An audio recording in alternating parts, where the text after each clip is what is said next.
তো আজকে আমরা মিস্ট্রি অফ সনাতনের নতুন এপিসোডে আমরা একটা কয়েক দশক ধরে বললে ভুলই হবে কথাটা, কয়েক শতাব্দী পুরনো একটি অবধারণা চলে আসছে, তার উপর আজ চর্চাটা করব। এই অবধারণাটা বিশেষত আমাদের অজ্ঞানতাই হোক বা কোনো এক শ্রেণীর লোক দ্বারাই তার অপপ্রচার হোক বা আমাদের বুঝতে ভুল হওয়াই হোক, এগুলোই বিশেষত এর মেন কারণ। তো আজকে আমরা যদি দেখি যে আমাদের সমাজে অনেক একটা ব্যাপার চলে আসছে যে শিবলিঙ্গ বিষয়ক অপবাদ কি না, অনেক মানুষ মনে করেন যে শিবলিঙ্গ অর্থাৎ শিবলিঙ্গ বলতে যে লিঙ্গ শব্দটা বিশেষত এইটা নাকি বিশেষত জননেন্দ্রিয়কে বোঝায়। আসলে তা ঠিক নয়।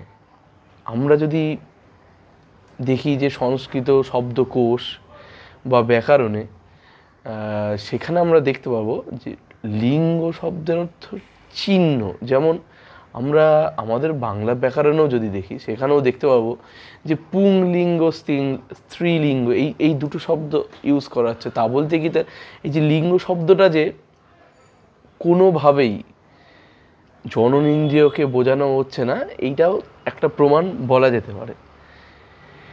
দ্বিতীয়ত, এই যে শিবলিঙ্গ এই জিনিসটার যে ভুল ধারণাটা, এটা প্রথমত যদি ভাঙা যায়, কি দ্বারা ভাঙতে পারি আমরা সেইটা যদি চর্চা করি, সেখানে আমরা দেখব লিঙ্গ অষ্টকম বলে একটি ভগবান শিবেরই স্তোত্র আছে, যেখানে তো স্পষ্টই বর্ণনা করা হয়েছে এই যে আকৃতিটা বা এই যে স্বরূপটা, এটা হচ্ছে ব্রহ্মাণ্ডকে রিপ্রেজেন্ট করে।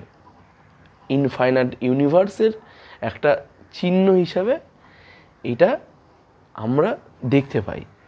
এছাড়াও আমরা যদি দেখুন, মেনলি আমরা তো শুধু কোনো স্তোত্র বা অন্য কিছুর উপর তো ভরসা করে শুধু উদাহরণ দিই না। এছাড়াও আমরা যদি দেখি যে বেদ পুরাণ এইসব গ্রন্থগুলো আছে, এখানে যে শিবলিঙ্গ অর্থাৎ এই শিব যারা এই বেদ পুরাণ গ্রন্থগুলোকে যারা রচনা করেছেন বা যারা উপলব্ধি করেছেন, তারা মেনলি এই যে ব্রহ্মাণ্ড স্বরূপ যে টিকা শিবলিঙ্গের ওপর যে টিকা যখন করেছেন, তারা একটা জিনিসই বর্ণনা করেছেন যে দেখুন, নিরাকার তত্ত্বকে যদি আমরা কোনো আকার দিতে চাই, ঠিক আছে, নিরাকার তত্ত্বকে যদি আকার দিতে চাই, যেই আকার আমরা বুঝতে পারবো সেইটা হচ্ছে এই শিবলিঙ্গ।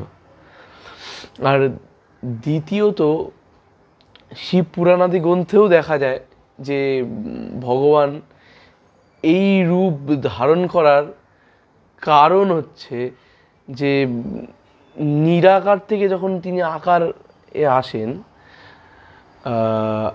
আমরা তো সেই নিরাকারকে কোনো আকার দিতে পারি না। তিনি নিজেই যদি আকার ধারণ না করেন, তাহলে আমরা আলাদা করে আকার ধারণ করাতে পারি না কোনো মূর্তি বা কোনো যে কোনো জিনিস। সেখানে তো ভগবান শিব এখানে রয়েছেনই। তো তাহলে বুঝতেই পারছেন যে এটা লিঙ্গ নয়। এছাড়াও আমরা যদি দেখি যে এই শিবলিঙ্গ ব্যাপারটা হচ্ছে খুবই সায়েন্টিফিক,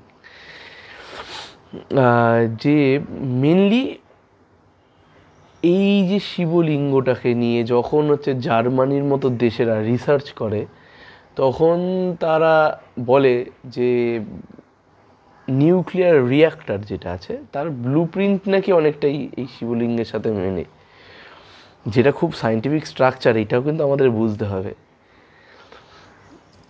সো যদি আপনাদের এটা ভিডিওটা ভালো লেগে থাকে, তাহলে লাইক করবেন, ফলো করবেন এবং চ্যানেলটিকে সাবস্ক্রাইব করে দেবেন নতুন নতুন জিনিস জানবার জন্য।